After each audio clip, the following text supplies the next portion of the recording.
May 14, 1943.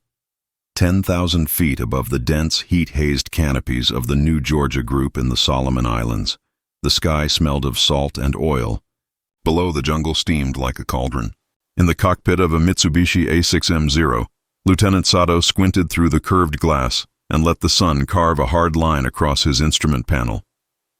He could feel the engine's thrum in his teeth, a thin, familiar note that meant speed and grace. One more small comfort in a war of sudden violence. Around him, the formation held loose and lazy.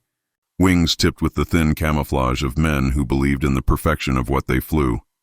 It was then that something else entered the air. Low at first, a strange whistling note that cut across the waves. The sound didn't come from the light, whippy cadence they knew from their own engines. It was heavier, a savage song that vibrated the canopy. In the distance, breaking the blue, the silhouette of a single American fighter appeared, angular, high-wing gull-shaped, its sickle of a propeller carving the sun. It looked, at first glance, ungainly, a metal thing with shoulders too wide, a cowled nose that seemed too big for the thin body trailing behind it. "Ha!" A voice crackled over the band, half laugh, half dismissal. Somewhere in the loose-knit Japanese formation, a flight sergeant barked a joke about American ugly ducks, and the laughter rippled like static. The Corsair's unusual inverted gull wing, a designer's answer to a bulky engine and a short undercarriage, read to them as awkwardness. Its cockpit sat back so far the pilot appeared almost timid. The A6M men had been taught to read shape as promise. Slender equals speed, long nose equals bite. This bird did not fit their textbook. In the cockpit of that first Corsair, Captain James H. Jimmy Moore of Marine Fighting Squadron VMF 124 felt the hot, raw thrust of the Pratt & Whitney R2800 beneath him and smiled without letting the skin of his face move. Moore had flown before, not like the childhood stories the Navy recruiters wanted to hear, but enough to know the feel of a powerful, hungry airframe. His hand eased the throttle. The engine answered with a deeper note that made the canopy hum. The machine exhaled the peculiar sound the Japanese would later nickname the whistling death. Part whistle from the air flowing through the wing roots, part scream of compressed power. It was not pretty. It was lethal. The two airframes closed. From Sato's point of view, the Corsair should have been an easy mark. Heavy, clumsy, a target a quick roll could bisect. He peeled his Zero into a shallow dive, feeling the familiar complacency of what he believed his plane could do.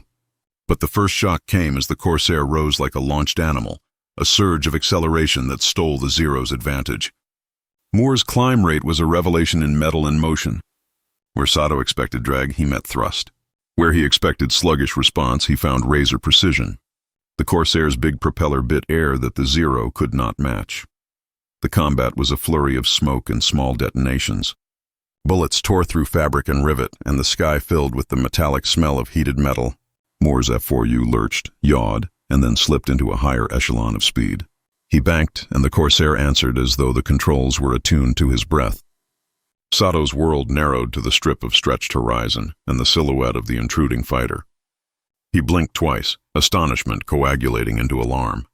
The Japanese formation fractured as one by one their pilots felt the same slash of reality. This ugly duck did not fly like an ugly duck. On the deck of a small escort carrier shoving through the archipelago, a signalman watched through field glasses and mouthed the odd new sound he'd begun to hear. A long, strange whistle followed by a bark that meant guns. Below, sailors leaned into the wind and watched their air group climb and vanish into the blue. Most of them had heard the rumors, the Corsair's weird shape, its problems with carrier landings, the way it had been turned away by some squadrons as too dangerous for shipboard work. Yet here it was, not just in the sky but in the act of reshaping the sky's rules. The first exchanges were small. A pilot here, a wingman there, but each encounter stacked a new, undeniable truth. The Corsair accelerated faster than many expected, could climb with the desperation of a man who knew he was about to be tested, and its concentrated firepower could make an experienced pilot feel the nauseous lurch of vulnerability. The Pratt & Whitney's two-row radial pushed the big propeller through air with a force that made opposing flight envelopes meaningless. It carried 50 caliber Browning armor-piercing belts in its wings, and when Moore opened up, tracers slashed the air like angry thread. Sato, found his shoulder burned by the strap of a Zensho harness as he forced the Zero into a desperate scissors maneuver, an age-old trick that had once closed space with graceful efficiency.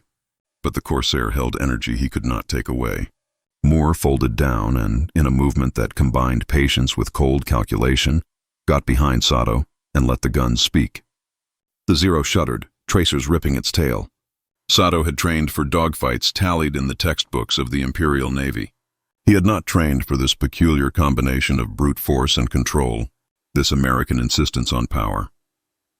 Below, in the green heat of the jungle, the distant thump of shellfire and the muffled rattle of combustion seemed to echo the small, concentrated battle above.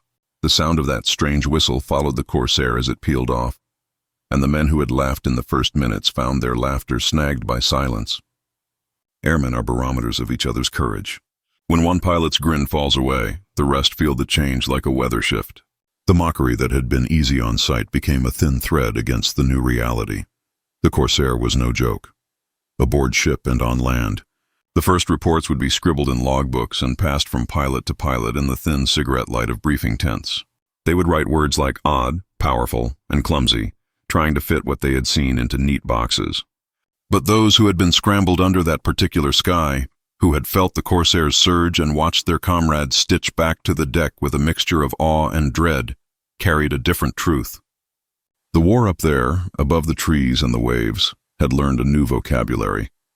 The first Corsairs to reach the front were rough, stubborn things, beasts more than birds. They had a temper on landing, bouncing hard off carrier decks like furious machines unwilling to submit. Even the Navy, proud as it was, admitted the F4U's early flaws. Its long nose blocked a pilot's view on approach, and its landing gear, though strong, seemed to kick against its own shadow. Many whispered that the Corsair would never see real combat from the sea, so the Navy passed it on to the Marines. Marine pilots didn't mind. They were used to dirt, risk, and improvisation. When they saw the Corsair's speed, over 400 miles per hour, they didn't see a problem. They saw potential. At Henderson Field on Guadalcanal, the humid air carried the smell of fuel and scorched palm leaves, and those who rolled the first Corsairs down the coral runways could feel the vibration of something alive under their boots. They didn't know yet that this ugly gull would become their greatest ally. Captain Joe Foss, who had earned his fame flying the Wildcat, recalled the first time he saw the F4U scream over the airfield. The sun caught its wings at an angle that made them flash white against the dark green of the jungle. "It looks like it's falling apart," someone said. But then the plane banked, climbed, and vanished almost vertically into the clouds. The roar faded, replaced by a long, descending whistle. Foss smiled. "You don't have to be pretty to kill Zeros," he muttered. The Japanese pilots who first encountered it had grown accustomed to dominance. Their Zero had once ruled the Pacific, dancing through the sky with impossible agility, turning tighter, climbing faster, and cutting cleaner than anything the Allies could throw at them. But wars evolve quickly. In the Pacific, technology outpaced pride. The Corsair didn't need to outturn a Zero. It could outrun it, outdive it, and outlast it. Its engine roared like thunder trapped in a can, and when it came down in a dive, that whistle screamed across the ocean like death itself. One morning in 1944, over Bougainville, a squadron of Zeros spotted 3 Corsairs cutting low above the surf. The Japanese formation leader, Lieutenant Takahashi, had fought over China, had shot down 12 enemy aircraft, and believed no American machine could rival the Zero's grace. His flight dove, sunlight flashing off their wingtips like knives. Below, the Corsairs climbed into the attack. Takahashi blinked. They weren't running. The first burst came from Captain Ken Walsh's Corsair, his .650 caliber Brownings opening up with a thunderous rhythm that shook his teeth. Tracers reached out in long glowing threads. Takahashi rolled his Zero left, but Walsh was faster, diving past, banking, and climbing straight back up with brute force the Zero couldn't match. Walsh's wingman followed, punching holes through the sky, and the Japanese formation scattered. In seconds, the myth of superiority began to burn away. From below, ground observers watched the ballet of smoke trails, thin white lines twisting across a blue so sharp it hurt the eyes. One Japanese pilot, cornered and desperate, tried a head-on pass. The Corsair took the challenge. At 350 knots closing speed, the two aircraft crossed paths. A single flash erupted between them. Only the Corsair emerged on the far side, wings steady, smoke trailing from its guns. When the survivors landed, their disbelief was visible even through the haze of exhaust. Reports described a new American fighter, shaped like a gull, that could climb like a demon and shrug off hits that would shatter a zero. Pilots who had once laughed at its strange design now spoke of it with a grim respect. The Corsair's reputation spread faster than the machine itself, whispered in mess tents, passed through radio static, carried on the lips of airmen who'd watched it tear the sky apart. Meanwhile, on the American side, the Corsair's legend was just beginning to take root. Maintenance crews worked around the clock to tame its quirks. They adjusted the landing gear, tweaked the hydraulics, improved visibility. Pilots learned to approach the carrier in a curved descent, keeping the deck in sight until the last second. It was still a challenge, but it was a challenge worth mastering. Those who did became part of something larger than themselves, a brotherhood of men flying the meanest, fastest, most unforgiving aircraft in the Pacific. And in every battle that followed, Rabaul, Truk, the Marianas, the Corsair's whistle became the sound of retribution. Its wings, dark and broad, folded over decks slick with sea spray as it launched again and again into the blinding tropical light. From the ground, to hear that whistle was to know that somewhere above, an invisible hunter had marked its prey. The same pilots who once doubted it began to treat it like a living thing.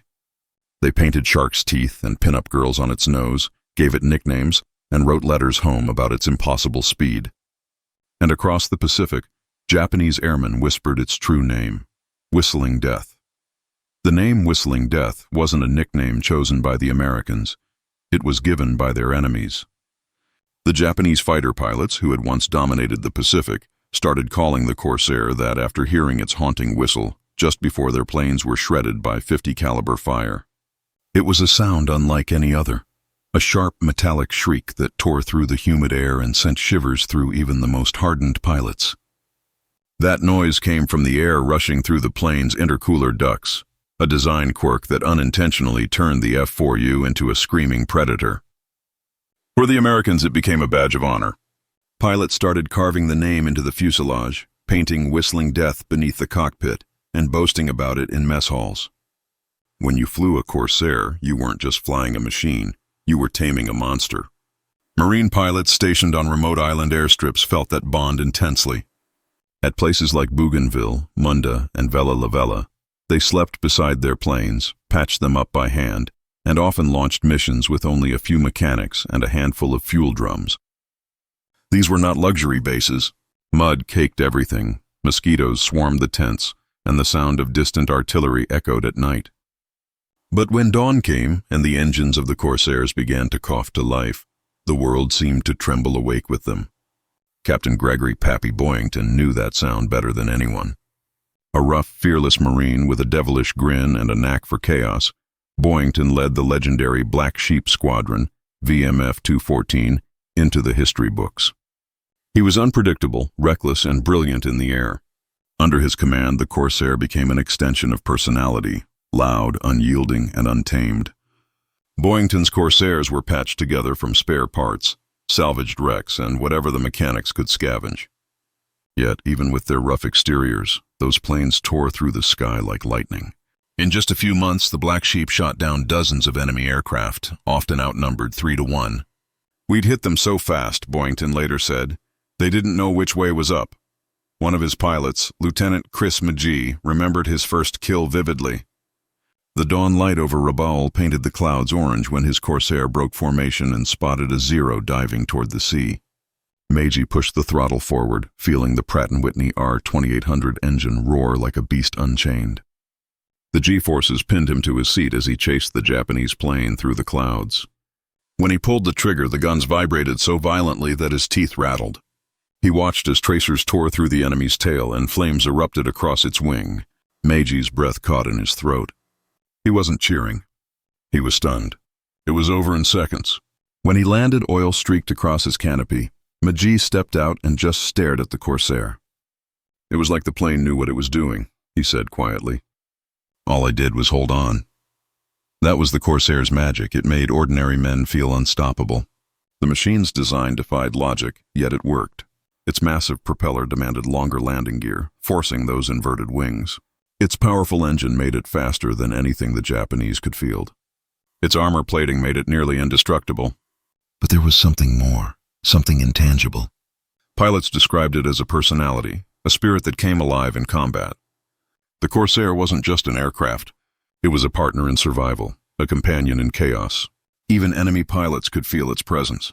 Japanese ace Saburo Sakai, one of the most respected aviators of the Imperial Navy, later recalled facing a Corsair and realizing instantly that this was no ordinary opponent. It moved with the confidence of a predator, he said. It was as if the plane itself wanted to kill me. By late 1944, the tables had turned completely. The Corsair was everywhere, in the Solomon Islands, over the Philippines, across Iwo Jima and Okinawa. It strafed airfields, sank ships, and bombed enemy positions with a fury unmatched by any fighter before it. The Marines who flew it became legends, and their stories spread across the Pacific like wildfire. Still, behind every victory was the haunting cost of war. Many Corsairs never returned. Some vanished into the ocean, leaving behind nothing but an oil slick and a drifting parachute. Others limped home, scarred and battered, held together by faith and luck. Yet even then, the men who survived swore they would fly no other machine. When Boyington was finally shot down and captured, even his Japanese captors knew who he was. "Ah, Pappy Boyington," one officer said, nodding with respect. The legend of the Corsair had transcended sides. It had become a force of nature, respected even by those who feared it. And as the war dragged toward its fiery end, one thing became clear. The whistling death was no longer just a weapon. It was a symbol of defiance, an iron angel with bent wings, soaring through fire and smoke toward victory. The Pacific would never sound the same again.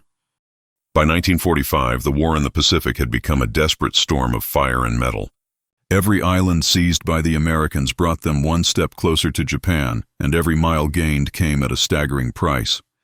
The skies above the Pacific were crowded now, not with the fragile dogfights of the early years, but with the full machinery of modern war. Bombers by the hundreds, escort fighters by the dozens, and fleets below that stretched beyond the horizon, and weaving through it all, screaming like thunder, was the Corsair. On Okinawa's coral-streaked runways, Marines crouched beside their bent-wing fighters as the dawn broke in hues of gray and blood red. Mechanics wiped the sweat from their faces, their hands stained with grease and salt. Pilots climbed into cockpits still warm from the previous night's sortie. There was no more talk of whether the Corsair was fit for carrier use or if its wings were too strange. Those doubts had burned away long ago, replaced by one unshakable fact. The Corsair owned the Pacific sky. From Iwo Jima to Okinawa, the Corsair became more than just an air superiority fighter. It evolved into a strike aircraft, a ship hunter, a ground assault demon. With bomb racks slung under its wings, it could carry over 2,000 pounds of explosives, turning the elegant fighter into a flying battering ram. The Marines used it to obliterate enemy bunkers, destroy hidden artillery, and dive low enough to shatter the nerves of entrenched soldiers. On the ground, those who witnessed it never forgot. Japanese troops learned to fear the distant scream that grew louder, that metallic howl that echoed down valleys and through jungle canopies. Villages would fall silent as the sound approached, followed by the concussive roar of machine gun fire and explosions. To the Japanese infantry, it was a ghost of death. To the Marines on the ground, it was salvation. In one battle near Naha, a group of Marines pinned by mortar fire radioed for help. Within minutes, 4 Corsairs appeared out of the clouds, their wings flashing in the sun. They descended in a single tight dive, guns blazing. The earth shook as rockets slammed into enemy positions. When the smoke cleared, the Marines could finally move again. One of them later said, "It was like angels came down with fire in their hands." From that day, they started calling the Corsair the Angel of the Pacific. But even angels carry scars. The men who flew these planes bore the weight of their missions long after the war ended. They talked about the rush of battle, the smell of fuel, the taste of adrenaline, but also the silence afterward, when the engine wound down and only the sea wind remained. Some remembered seeing the faces of their enemies as they fired. Others never spoke of it again. Captain Boyington returned home after being liberated from a Japanese prison camp. He was gaunt, hollow-eyed, and haunted, but when he saw a Corsair again, he smiled faintly. Reporters asked him what made the plane so great. He thought for a moment and said, "It didn't care who you were. It just wanted to fight, and fight it did." By the end of World War II, the F4U Corsair had racked up an astonishing kill ratio of 11-1, one of the best of any fighter in history. Over 64,000 combat sorties, 2,140 enemy aircraft destroyed, and a record that cemented it as one of the most feared machines ever to take to the skies. Even after the war, it continued to fly in Korea, outliving nearly all its contemporaries. Its design, once mocked, became iconic. That inverted gull wing, once a source of laughter, now symbolized dominance. Its whistle, once dismissed as an engineering flaw, became a song of victory. And its name, Whistling Death, remained etched in memory, whispered in reverence by pilots and historians alike. As the years passed and the skies grew quiet again, the Corsair became more than a relic of war. It became a testament to human ingenuity, to the idea that even the strangest, most unlikely creation can rise to greatness. The same wings that once drew ridicule had carried countless men home, had guarded fleets, had shifted the balance of an entire ocean.